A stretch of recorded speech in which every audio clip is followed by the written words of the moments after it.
Hello and welcome to Wellness Live. We are so happy you have joined us today. My name is Esmeralda Baluru and I'm a wellness dietitian in the Living Whole Wellness Program, and I will be your host today, filling in for Dr. Olivia Moses. This broadcast is brought to you by Loma University's Health Living Whole Wellness Program. If you are joining us via YouTube or on our website, please remember to type in your questions for our expert today. Have you established a primary care physician? Developing and maintaining a relationship with a primary care physician who can coordinate your care is vital to your health. Today we have a special guest with us to talk to us about primary care and the benefits of continuity of care. His name is Dr. Daniel Reichert, and he is assistant professor for the School of Medicine. He is vice chair for the Department of Family Medicine, and he is medical director of Professional Plaza Primary Care here at Loma Linda University Health.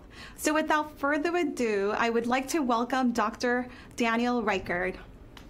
Thank you for the invitation to come and speak with all of you about continuity of care. And you'll see in the slide here that I wanted to talk about primary care, but also addressing the need for access, but particularly continuity in the delivery of health care. And continuity is a particularly interesting and also important area for me.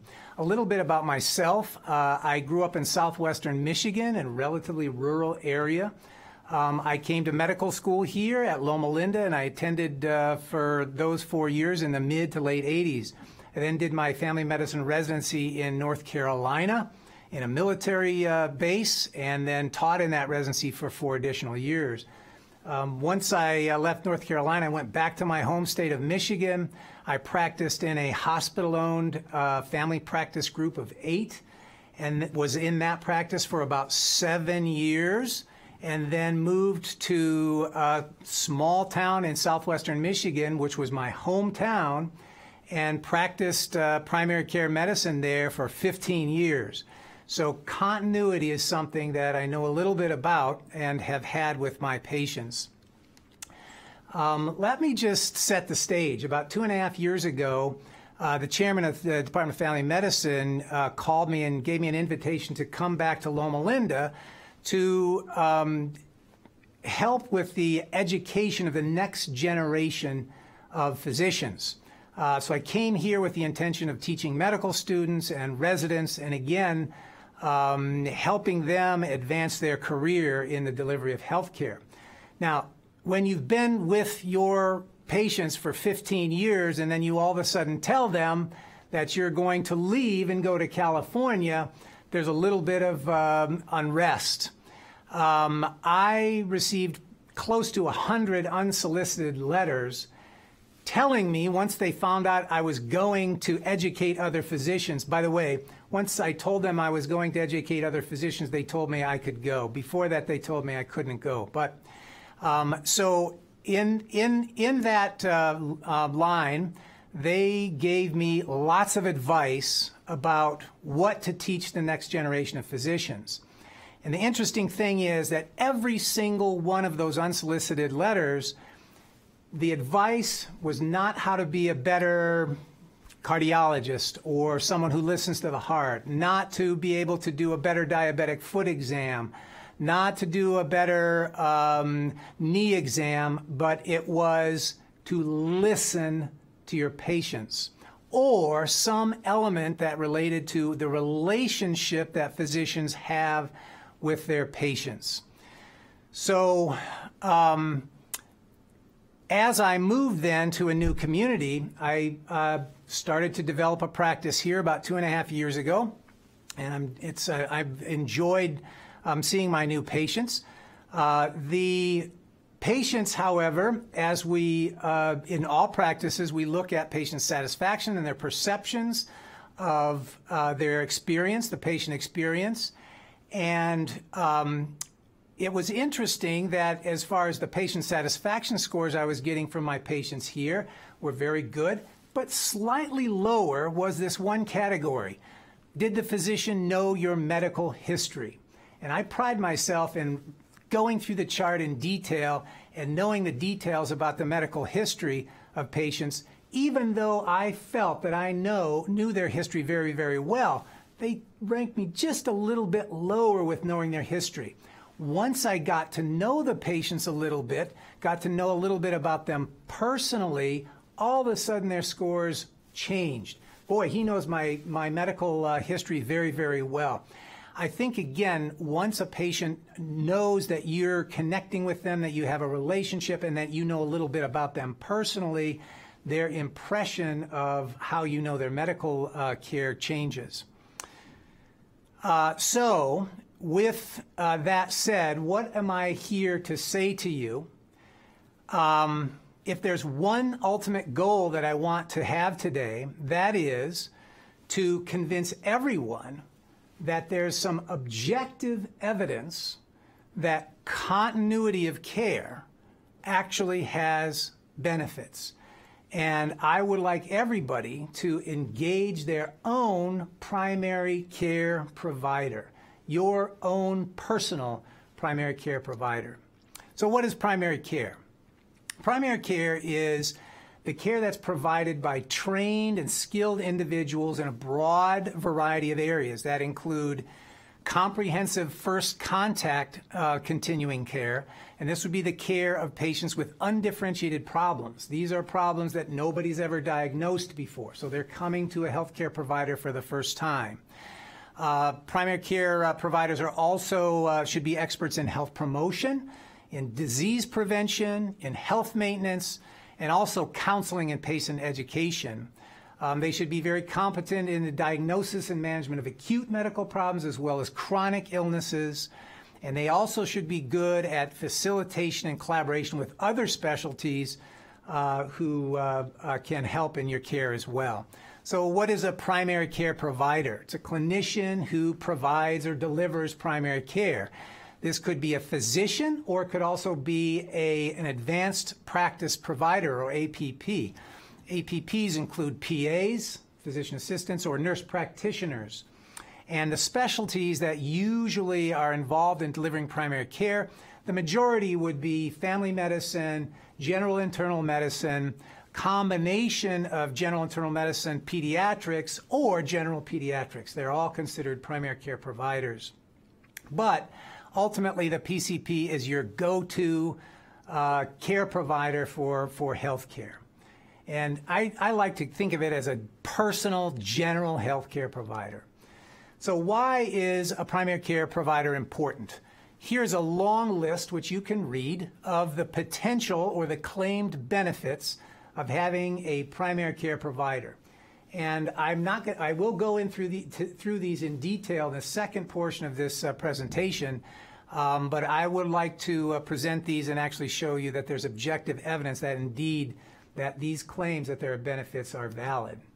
A word about patient-centered medical homes, or PCMH. You may have heard about this in various talks about healthcare delivery. I've heard it in even the evening news at times. This is a model of care that puts patients at the forefront of care.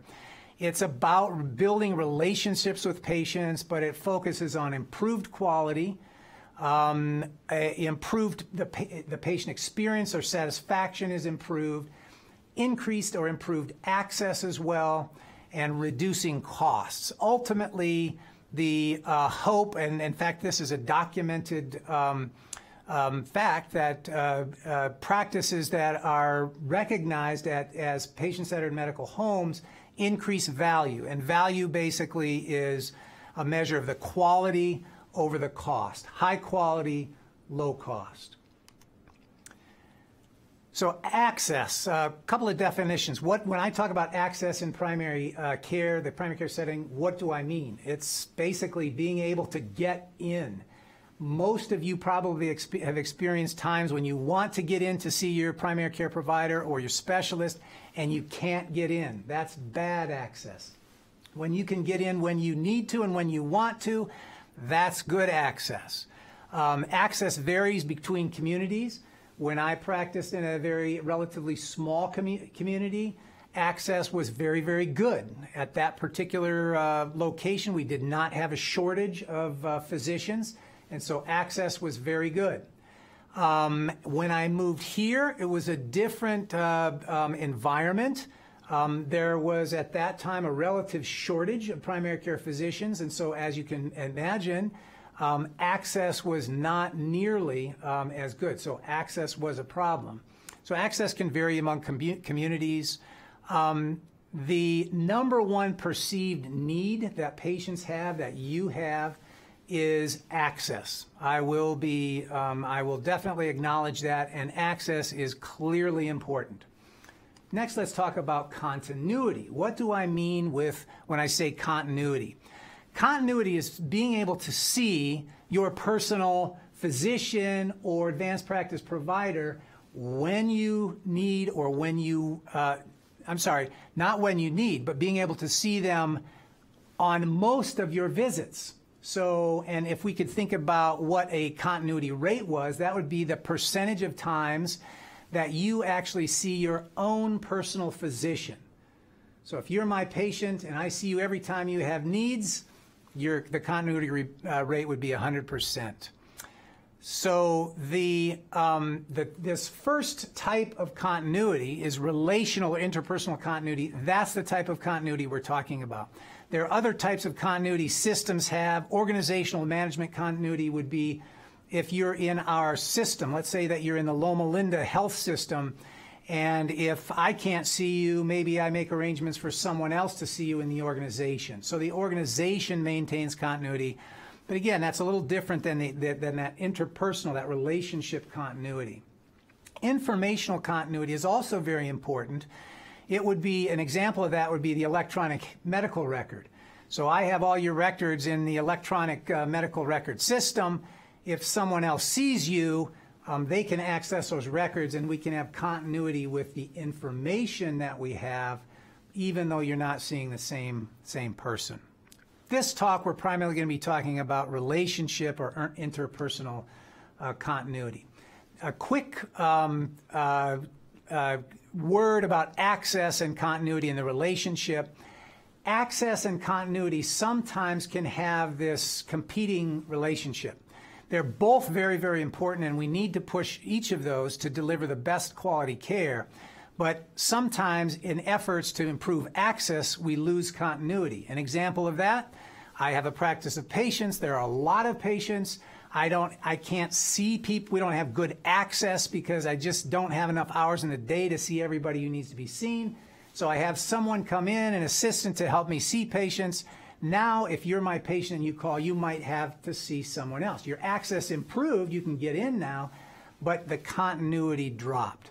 So as we talk about these two very important elements of healthcare, we want to make sure, as we develop mechanisms to improve access, that we also recognize that continuity is important and we maintain that. Great. Thank you, Dr. Reichert. So we are getting some questions in, and the first question that we have here for you is, how do I establish a primary care physician? So it depends upon the community. Here at Loma Linda, primary care is accepting new patients. So you would call the Access Center, and the Access Center would ask you what your needs are, and if you need a primary care physician, they have a list of all the primary care physicians who are open. And we have very good access right now. We have general internal medicine physicians, family physicians. We have some PAs and nurse practitioners that are very outstanding.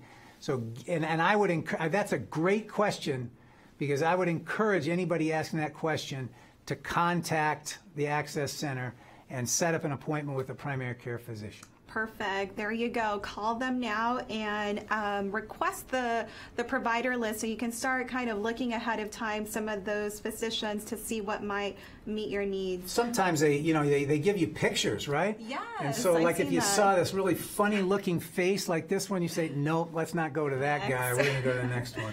Interesting. So the next question we have here for you is, what should I consider when looking for a primary care provider? That also is a very good question. And when you make an appointment, you won't know who that primary care provider is. You may see their picture, you may read a little bit about them, but I would encourage you to make an appointment, come in and assess me. If you pick me, you come in and we have a conversation and we'll talk.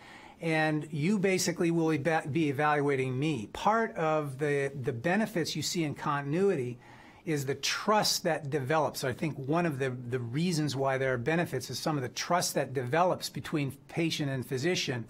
And so you will then be evaluating that primary care physician and deciding, this person is a right fit for me. But I think that's very important. So you will know, I think everybody has the capability of making good assessments about which physicians fit them.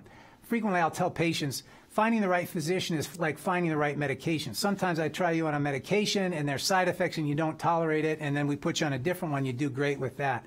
Primary care providers could be the same way. You may have side effects from one, but you may tolerate another one very well. So I would leave you to make that decision. Nice. I like that analogy. So the last question we have here for now, and I want to invite you to please make sure that you're typing in your questions so that our expert here today can answer them for you. The next question I have here for you is, how often should I be seeing my primary care physician? That depends upon your medical situation.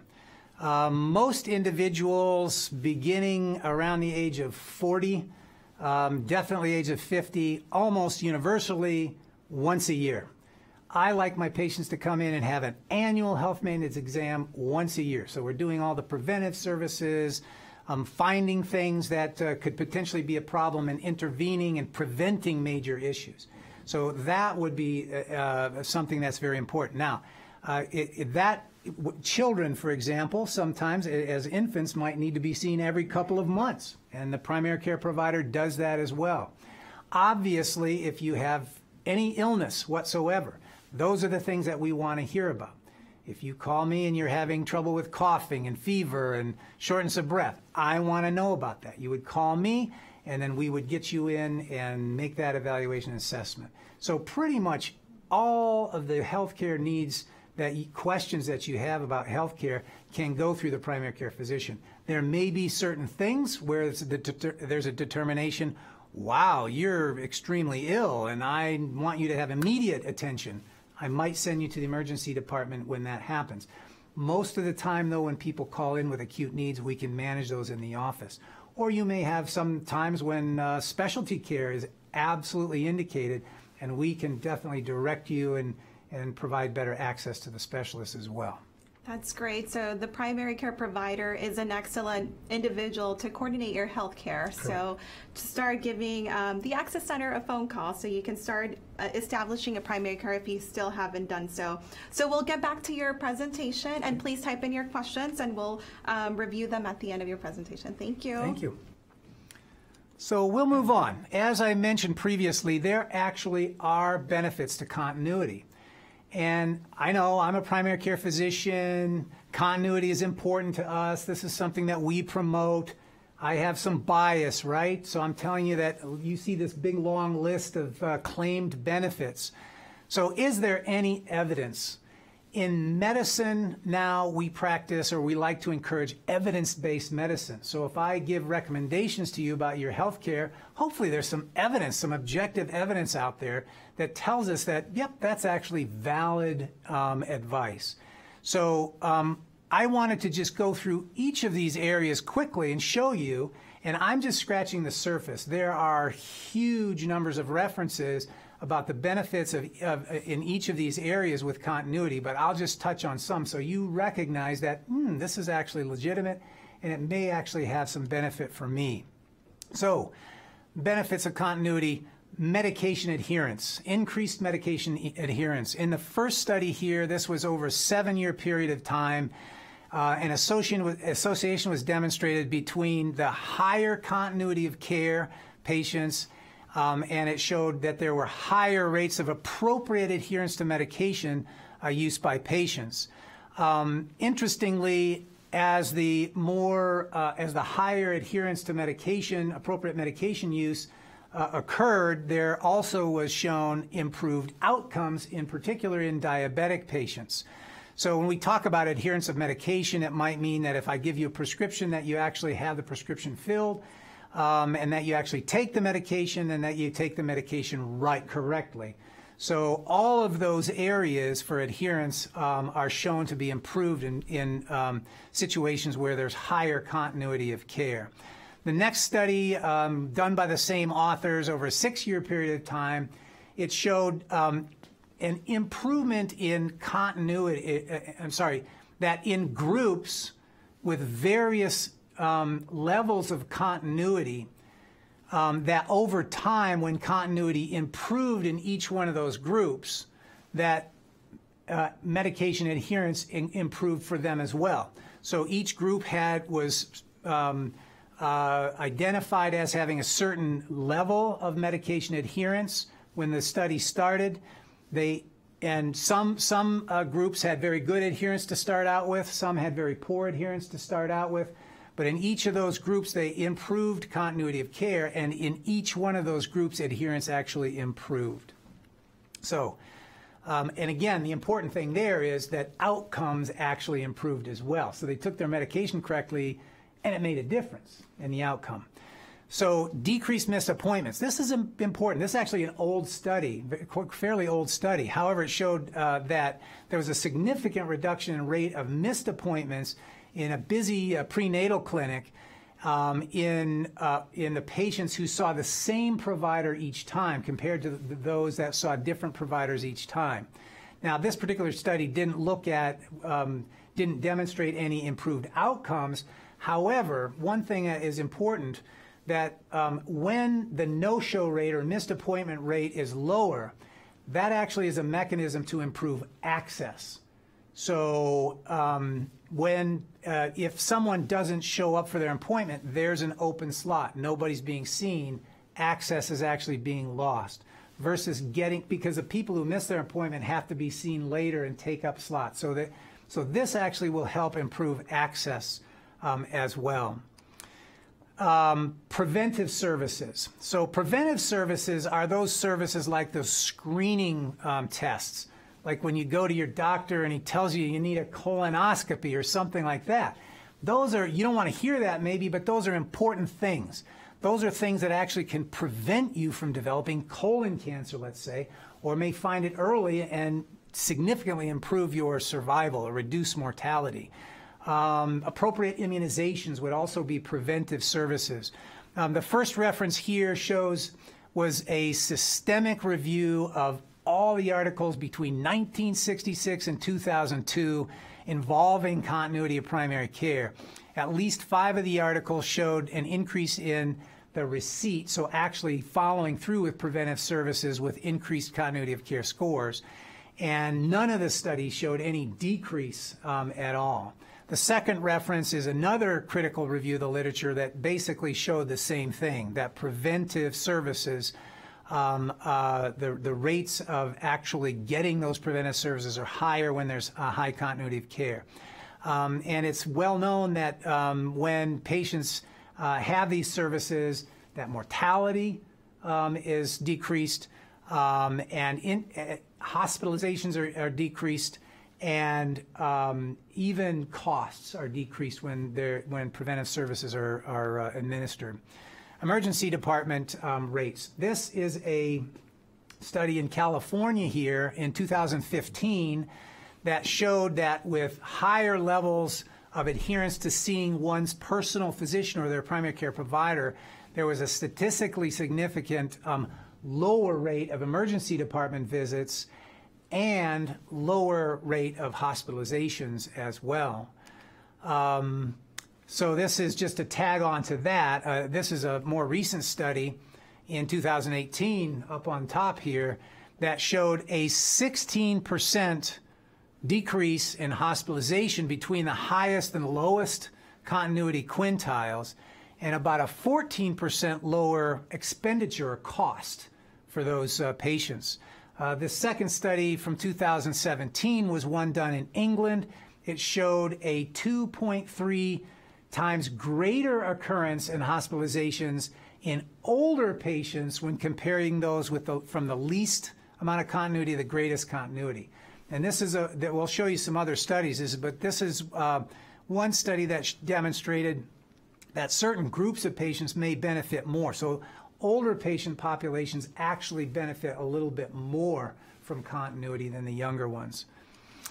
Outcomes. Ultimately, does continuity improve your outcomes? There are many studies. Here's one study. This study basically demonstrated in diabetic patients that in patients that had high continuity, their hemoglobin A1Cs were lower. Hemoglobin A1C is a measure of how well the diabetes is controlled.